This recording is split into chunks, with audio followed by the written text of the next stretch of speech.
The Cryptonaut Podcast is brought to you by Cryptid Crate. Visit cryptidcrate.com and at checkout enter our promo code GRAMPUS, that's GRAMPUS, to get 10% off the entire life of your subscription.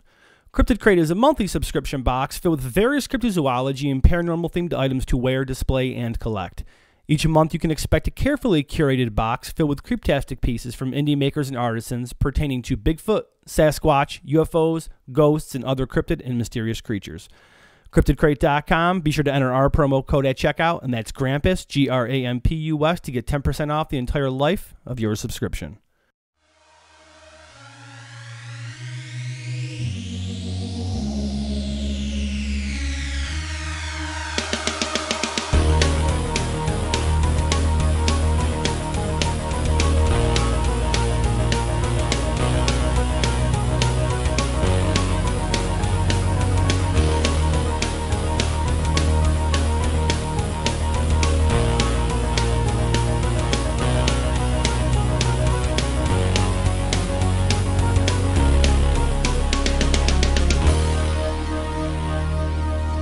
Hello, welcome to the Cryptonaut Podcast. I'm Mark Storrs, and with me is... Chris Carnesali. And... Rob Morphy. Thank you for joining us for this week's show.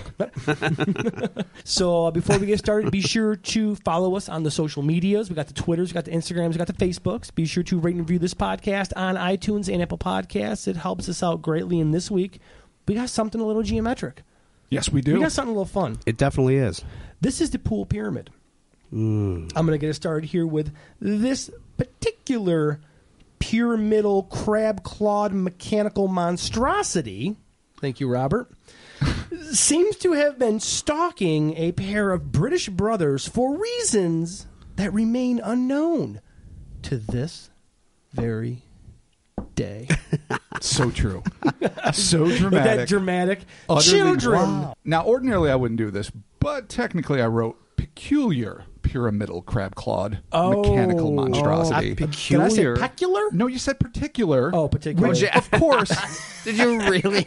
is also the case. Okay, yeah. Because we are All talking about a specific A particular entity. one. Is pecular a thing? No, but it should If you're be. talking If it about involves packs, packs. maybe. Yeah. Oh, all right. So I was on the right track to nowhere. It's fair. Right. All right. It was adorable. Well, sometimes I don't necessarily nail all the well, intros, someone but we try. with a big chest could be peculiar. Yeah. That dude's really peculiar. Dude, look at the pecular Oh, dude. yeah, he is mad peculiar. Thrice pecular. This story comes to us from Great Britain. All right. Okay. When, they are a sober lot, a solid, upstanding, stiff upper-lipped, Churchill-loving, stoic group. I'm actually... AC/DC and Black Sabbath. yeah, That's all I you know. need. And Judas Priest. That's actually not always true, but I do love getting stories from England because I always wonder what the reaction was in the press at the time. Okay. But this comes to us from 1972, I think, or sometime somewhere in the early 70s. Actually, AC/DC's from Australia. I'm sorry. I was going to correct you, but I was like, See, I'm not okay, going to do that. I was going in my head. I'm like, wait a minute. I didn't mention Do-over. Iron Maiden, and AC/DC's definitely from Australia. So I'm sorry, AC/DC. R.I.P. Like most children. Jeez. And did AC/DC die? God damn it. Are we going to have to start this over? I mean, that kind of fell apart as a band, I think. But it's okay. All right. Like most children, 7-year-old Terence Druce and his 6-year-old brother Broderick, the two most British Those fellows. are so- Terence and Broderick. Oh, no, I can't be. Dude, they totally have a TARDIS. Oh, yeah. And it's fucking awesome Absolutely. and old school and steampunky. Likely, these children had an instinctive fear of the unknown and the things that lurk in the dark. However, unlike the rest of us who suffered from frightening apparitions conjured from within our own imaginations, the Druce brothers appear to have been among the unlucky few who actually awoke to have a direct confrontation with a living nightmare. A peculiar living nightmare? Possibly. This odd account occurred in the coastal town of Poole, which is located on the southern coast of England in the county of Dorset, wherein the Druce brothers shared a tiny bedroom. Within this small confine would begin a brief and utterly bizarre series of encounters with one of the most outlandish entities on record. The initial event began in the dead of night sometime, I was wrong about the date and I apologize, sometime in 1965. Oh, okay. Oh, so we're going 65. So this goes back. This goes way back. All right. When Terrence claimed to have abruptly woken from a deep sleep to see an inhuman entity lurking at the foot of his bed. According to Leslie Harris, who first published the account in the Flying Saucer Review Case Histories number 9 in February of 1972, hence my mistake. Okay, so it happened in 65, But reported. was reported okay, cool. 7 years later Cool. by Leslie Harris. The thing was, and this is a quote, a triangular-shaped entity about 4 feet in height. Terrence would go on to describe this strange figure as being composed of closely fitting triangles of many colors with thin black arms ending in crab-like pincers. Is it Bill Cipher from Gravity Falls? You guys watch that show? I do It not. sounds like Bill Cipher, yeah. So the first thing that I'm thinking of is like one of those like mid-'80s Rubik's Cube knockoff puzzle things. Yeah. I'm sure there was a triangular one. I know there was. Oh, no, I had it. The Rubik's Triangle. Okay, so They actually still- made by Rubik. Yeah. So little triangles making a big triangle, but the weird, well, it's weird. It's all fucking weird. But the strange thing is it has these arms coming off it with pinchers. Yeah. Makes me think robotics instantly, but who knows? Yeah. Yeah. So it's just strange. Some hyperdimensional, organic, possible robotic being. Well, organic and robotic do not have to be mutually exclusive, but Could be. You never know. but it could be. We just don't know. Shots in the dark. The terrified boy shrieked Ozzy. in surprise. Thank you. You got it. Shrieked in surprise. Shrieked. The sound of which immediately woke his younger brother, Broderick, who swore that he also witnessed this unearthly equilateral entity for a scant few seconds before it vanished into thin air. So it just pops in, and then pops out? Yeah. Well, the kid wakes All up. right. It's a deck. It's at the end of his Yeah. bed. Sees it. He screams, Okay. understandably. His brother wakes up, sees it too, It books. And then it left. and it's boom, it vanishes. Okay, cool. Okay. As far as I've been able to ascertain, the official record of this case gives Cave. no indication. I know. Cave. Cave. This cafe gives no indication as to whether or not the youthful brothers reported the odd experience to their parents or what, if any, reaction they had.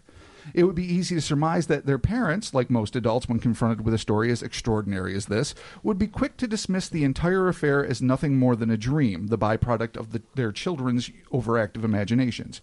Of course, what makes this less likely to be the case is the fact that they both saw it, and dreams Right. are not infectious. So wait, they didn't tell. Wait, what are they saying? I here? don't know.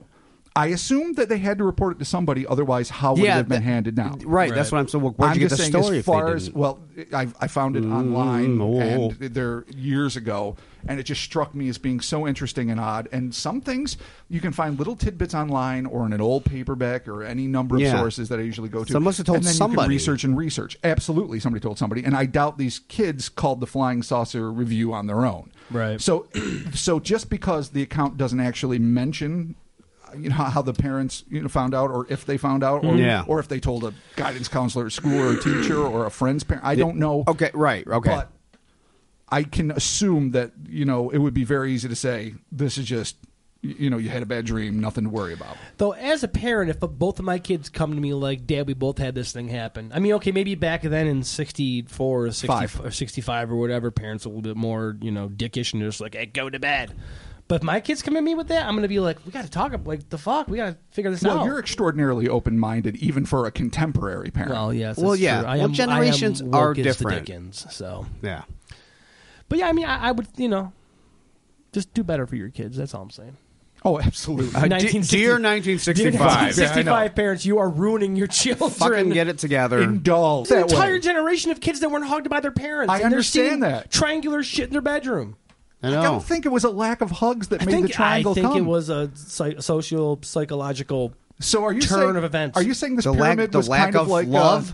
Is that what it is? like Mary Poppins showing up at two unloved British children's homes so that their parents would just pay more attention to them and care? So their stodgy dad would take them kite flying? I don't know, maybe. Oh, is this thing the real Mary Poppins? Is this what Mary triangular Poppins was Poppins? based on? Could be, In the yeah. future? Could be. Teleported to the past? Yeah. For a book that was written I don't know how many years before. Yeah, wasn't it like 19? Oh, I want to see Like- the reality of Mary, like the real version of Mary Poppins, where a triangle floats Triangle down. Poppins? It's like, hey guys, Your parents didn't hug you enough. I want to hug you. what's their deal? Chomp, chomp. Claws. Oh my God. I'll do it. So I'll fucking do it. Oh my God. Okay. So anyway. Terrence and Broderick. Yes. Where are we with All that? right. Perhaps during the light of day, Terence and Broderick might have been willing to accept such a prosaic explanation. If that, however, were the case, and I don't know that it was, then this illusion of normalcy would not last for long. The day following their nocturnal encounter, the boys were making their way home when they had their second run-in with this geometric anomaly. As the pair crossed a parking lot, they suddenly noticed the triangular thing lurking next to a parked car as if it were following them.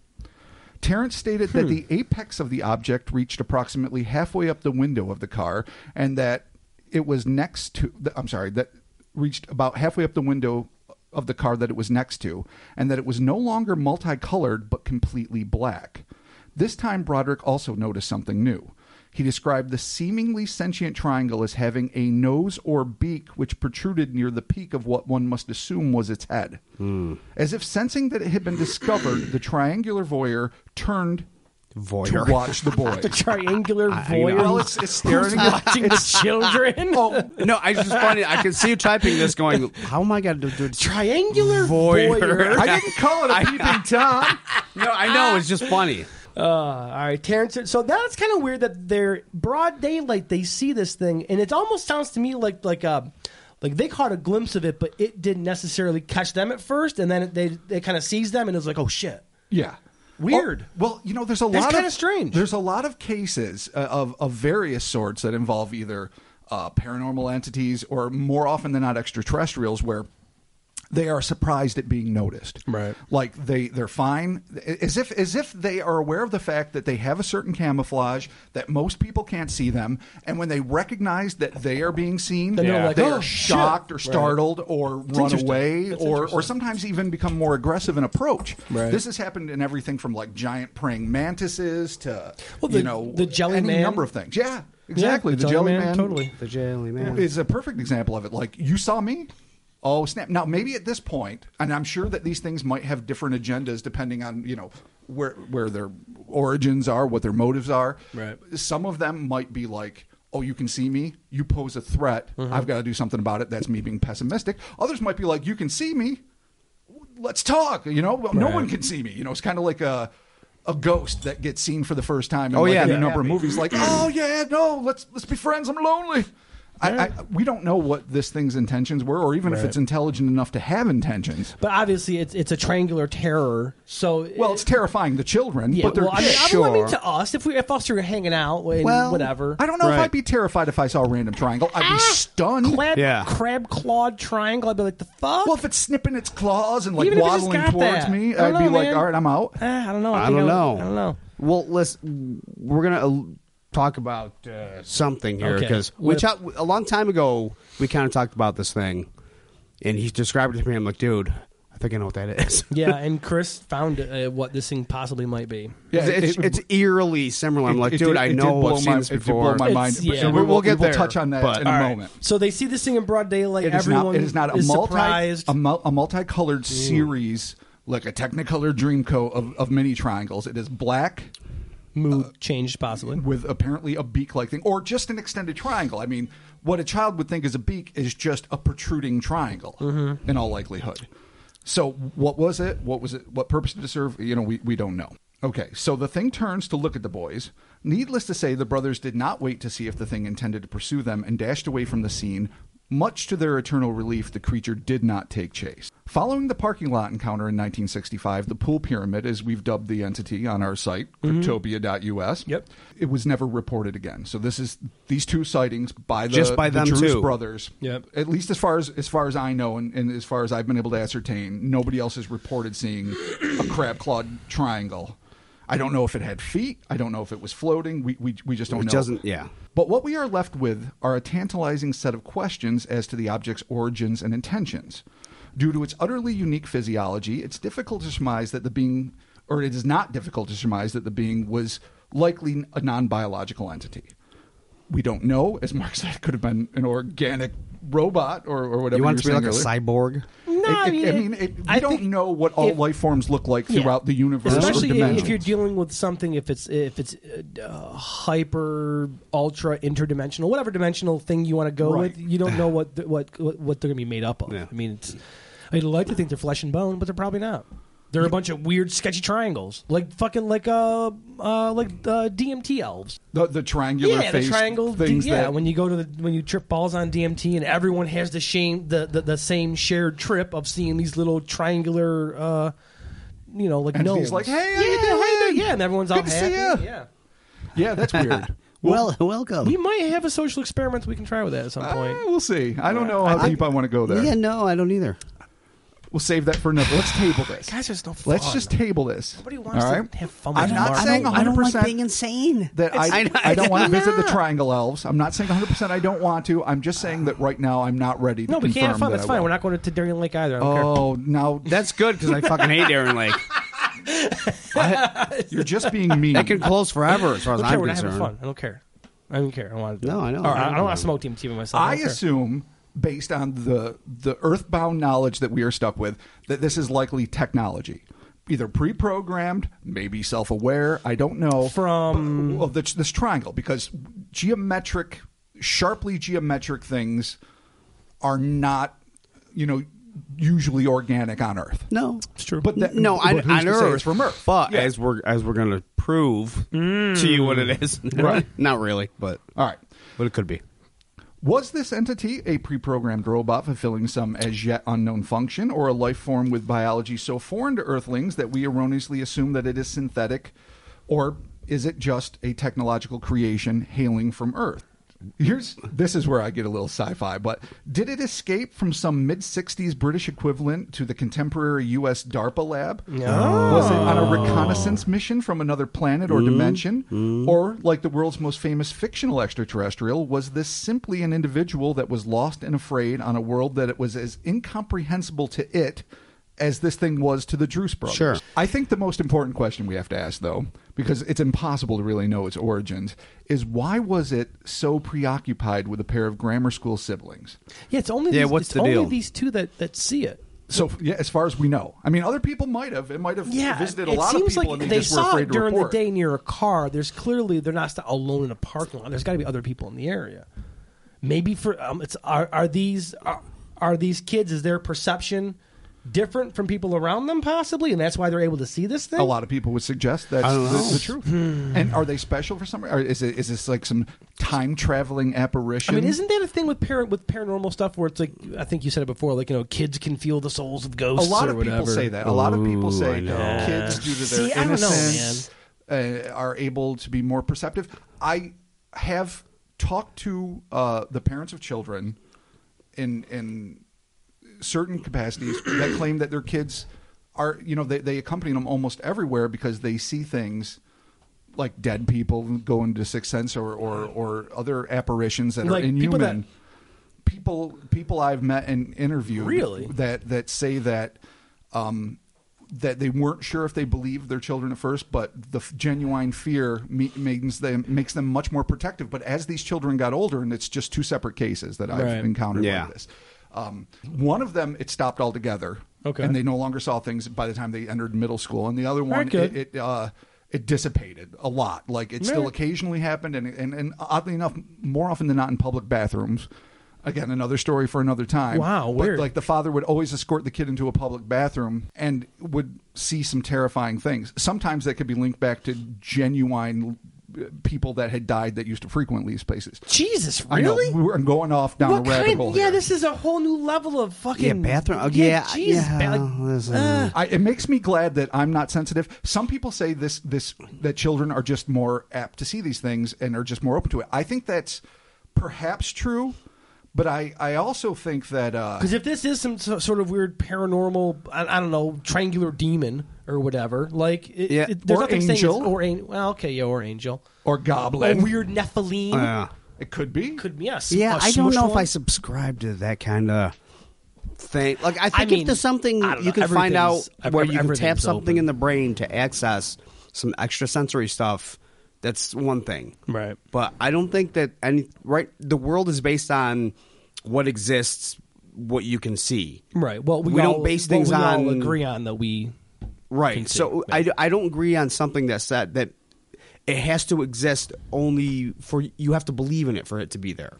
Right. Or extra believe. Or else you're not getting it, man. You don't super believe. Like I don't subscribe to that. Nor do I subscribe to the idea that children are all universally these bastions of open-minded innocence. Yeah, I don't necessarily. I don't 100% wholeheartedly believe in any of this. I'm just tossing ideas out. No. I'm just saying the elements I'm skeptical about. Right. All right, so we'll wrap this up and then we're going to move on. Whether the Poole Pyramid was an ambassador, an explorer, a conqueror, or something beyond our ability to fathom, it's a possibility. I love the way you write.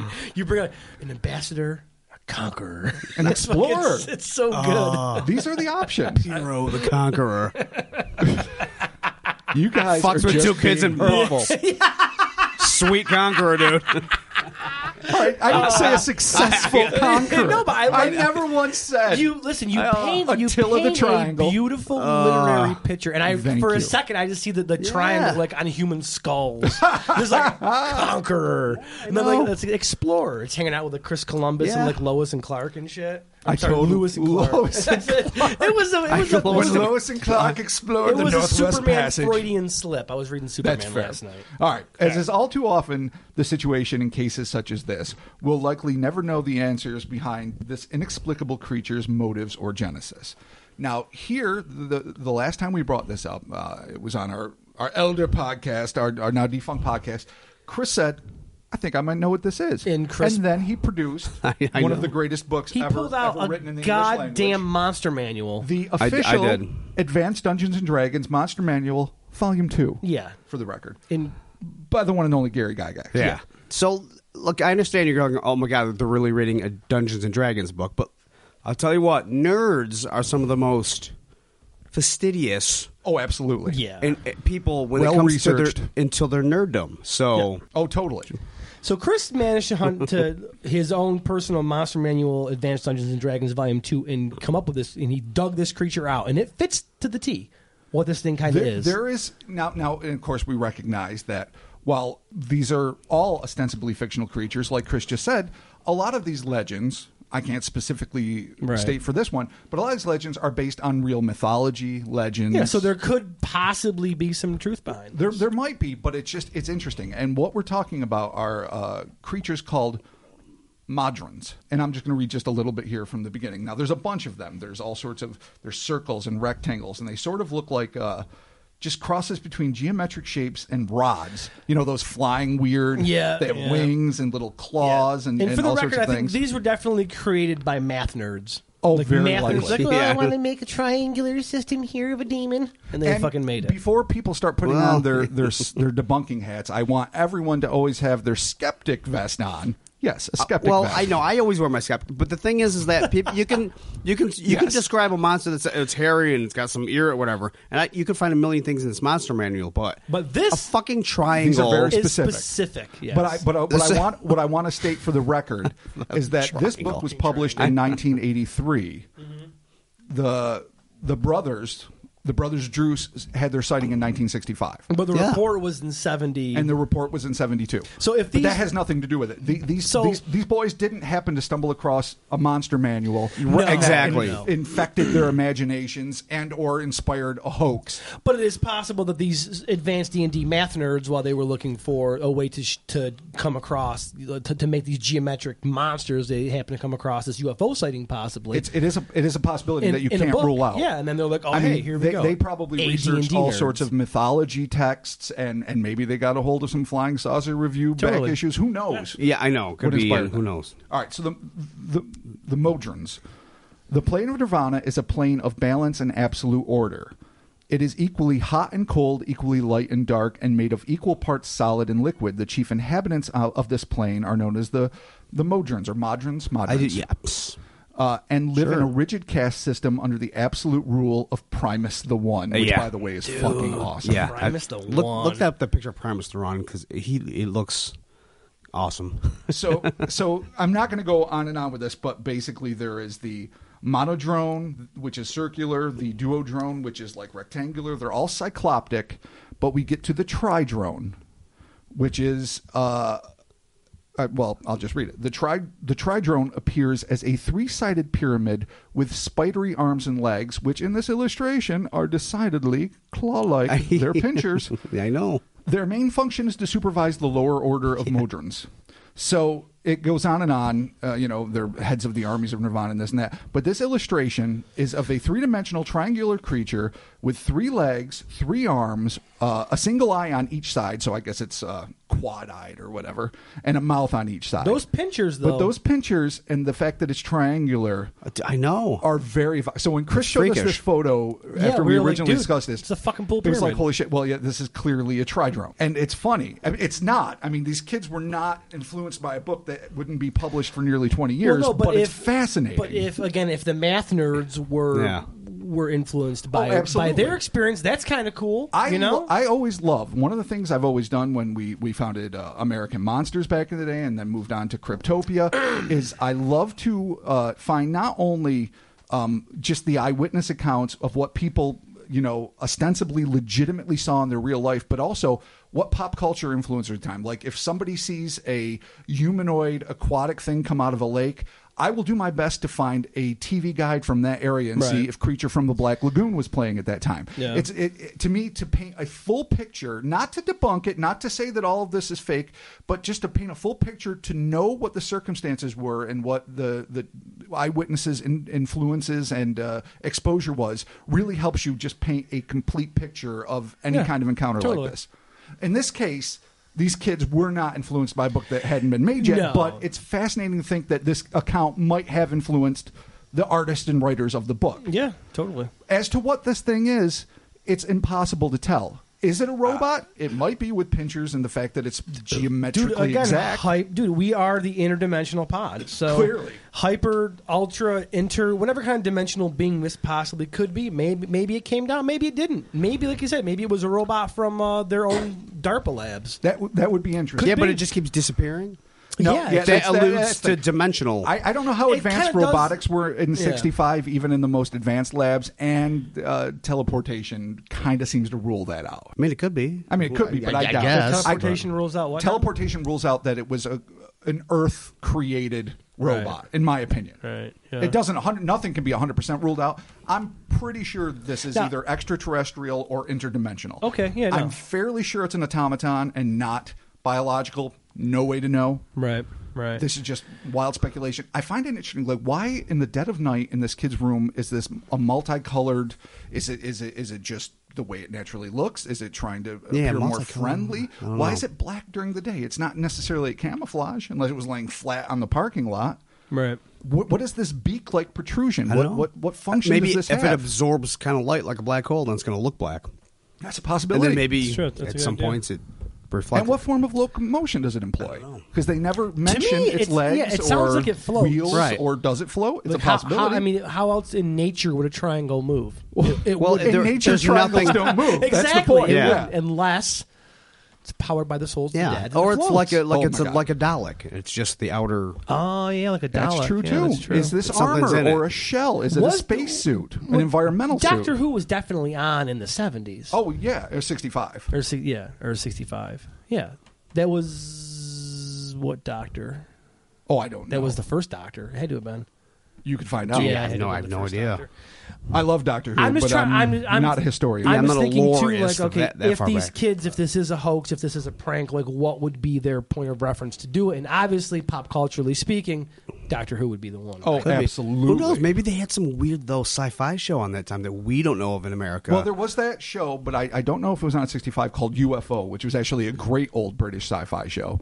I don't know if there were any floating triangles. Okay, wait a minute. I'm doing my Doctor Who research right now. Okay, Doctor Who, British science fiction television program produced by the BBC since '63. So yeah, this was definitely 2 years in. I mean, is it possible that they were influenced by the most fundamental of Who villain, the Daleks? I don't think they the aren't Daleks showed triangular, up, but though. they're triangular-ish. No, the Daleks were. Well, I don't know what year. You have to find out. They're more like a. Yeah, I mean, they're dildo. sort of like a wide-based dildo. Yeah, it's a dildo. With lots of little French tickler things on the side. No, but and a plunger. Yeah. But no, I can see, dude, if your brother's in a shared room, like, dude, you see that fucking... Yeah. Especially 6. I mean, that's what I mean. They weren't like 16 and 13. They were young. Exactly. So, I mean, yes, it's a possibility that the younger brother just went with it. I mean, these are things that I would love to talk to them when now. you're that young. Yeah, totally. So what were they? They were 7 and 6. So they were close in age, but both very young. Yeah. Second and first grade, basically. It's odd. Like maybe one was just corroborating the others. Maybe they conspired to pull a prank on their parents. But unless their parents were really gullible, why would they believe it? Assuming they know about it, which again we don't know. And why would they report it to a higher authority? Even if it is just a UFO investigator. I mean, because that's exposing your family to a great deal of ridicule and public scrutiny that most people would avoid like the plague. So Doctor Who Daleks, it looks like they were first introduced 6 episodes, First Doctor. Okay, so that was a year. If it started in 65, then... It started in 63. Or 63, then it's well within... I'm just trying to find a year. Well, you said it was in the first season or whatever, first right? season, yeah, but I'm trying to... British seasons are a little funky. I want to confirm a year, though. Let's see. But the British have a long and illustrious history of science fiction television. Yeah, totally. Space 1999. Why did I say it like that? 1999? Yeah, I mean... That's a great show. We're speculating a Dalek because we're fucking complete nerds and love Daleks. Well, and also because we're trying to just find legitimate answers as to kids what that were like in kindergarten seeing shit. Especially if like they were up late at night, happened to catch it. I mean, unfortunately, there's not a specific day or month. It's just 65. That's all we know. If we found out that an episode with the Daleks aired around that time, I mean, that would have. I mean, it scared me when I was a kid seeing it on PBS. It would have terrified me. What year was this again? 65. Doctor Who and the Daleks is a 1965 British sci-fi film directed by. That's the Peter Cushing one. Yeah.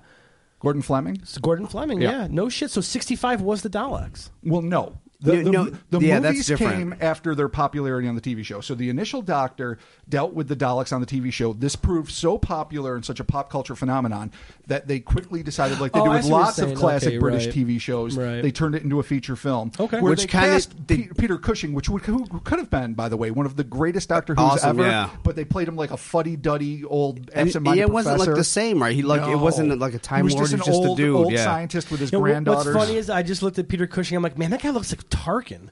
Yeah, Jesus Christ! Because it's fucking Tarkin. That guy looks awful lot like Tarkin. I love Peter Cushing. Why is he Tarkin? Okay, so when this happened, Daleks were around. It's a possibility that it was maybe even in their subconscious. But then again, there's also people like remember, and I'm going to go down a little bit of a rabbit hole, but not too far. With the skyship phenomenon in the 1800s, people weren't seeing classic UFOs. They were seeing ships, that had like propellers and balloons on them. Manned by Italians. Manned by Italians like or Asians. Asians. Like a possible blimp in a 24. Why did I bring it up? I believe, as Rob called it, a pre-Hitlerian blimp.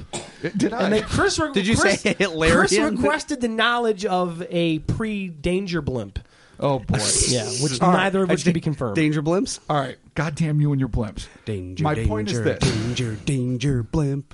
That's a good song. Pre-Hitlerian danger blimp. That's the Thundercats, in case you didn't know. Yeah, totally. All right, that's wonderful. My point is this. There are some people that suggest that these ultra-terrestrials, as they're sometimes known, or these trickster demons or demigods or whatever they might be, actually steal things from your imagination and manifest themselves in a way that they think will either comfort and or frighten people. Right. Now, this is a big, broad spectrum thing. It absolutely deserves its own episode, and good Lord knows that we'll eventually probably get to it.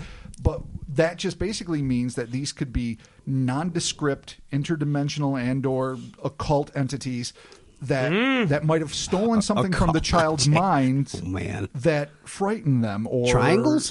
Triangles and crabs? If they were Dalek-esque, is all I'm saying. Again, I'm going out on a limb here. Terrence, I don't like king crab. All right, king crabs are terrifying. Fucking triangles. Perfect British accent. Let's go to bed. Fuck you. That is flawless. Terrence. Go to bed, Terrence. Was it Terrence or Terrence and Broderick? Terrence and Broderick. Broderick, go to bed. I don't know who's saying that. You guys are like the worst Monty Python. Go to sleep. If I come in this fucking room, I'm gonna beat you fucking bloody. Oh my God! You like that? That was various different ones. Let's go back to the parenting. That's the father that doesn't hug his goddamn kid. Right. Let's wrap this That's nightmare why you up. hug your kids, goddamn. Tell them you love them. Tell them you're proud. So they don't see triangles with claws. They won't have fucking podcasts about shit that doesn't exist. Thanks, Mom. Shit that doesn't exist. Oh, God damn it. Wow. That's funny. Nah, At least I said things that probably don't Actually, exist. my mom does listen to this podcast. So She thank you. does? Yeah, she does. She checks all the time. Bless your heart. Carol. Yeah, thanks, Ma. Yeah. Love you. Thanks, Carol. Yeah. All right. Cool. There you have it. I don't know what it is. Well, shit. I don't know what it but is either. it's super interesting. It's kind of a weird little, kind of like what we do. These weird little offshoot sightings that I just love kind of them. pop up. And the weird part is too is the way that a lot of these things get described is they're so goddamn bizarre. Oh, absolutely. That they just don't make any sense. It's You bad have shit. a couple things Well, coming this up is that really fucking don't bizarre. make any sense. But this is a peculiarly Yes, it is in peculiarly. reference to the speculation. peck or lack of peck. Yeah, it's kind of weird. Triangle, Yeah. crab claws. Yeah, because brightly nothing's colored. a triangle. Not No, attacking. Like nothing when at all. something says Not humanoid, you're like, okay, communicating. but it's like, Not- it's a scalian trapezoid attacked Billy. I'm like, Scallion fuck is that? It just doesn't happen. Yeah, no, it's bizarre. It's bizarre. It's really weird. And again, it hasn't happened since. So As far as we know. as far as we know, it hasn't happened since. I would say literally for every reported encounter with a cryptid, a UFO, an alien, an interdimensional being, I would say, in being conservative, there are 15 that are unreported.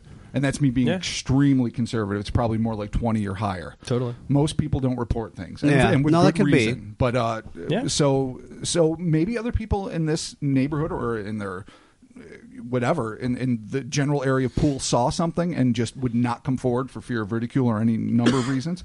But we don't know. No. No. And if you happen to have any more information on the Poole Pyramid, or if you run into some weird Shape. hyper Euclidean ultra dimensional shape with arms. thing, Euclidean. yeah.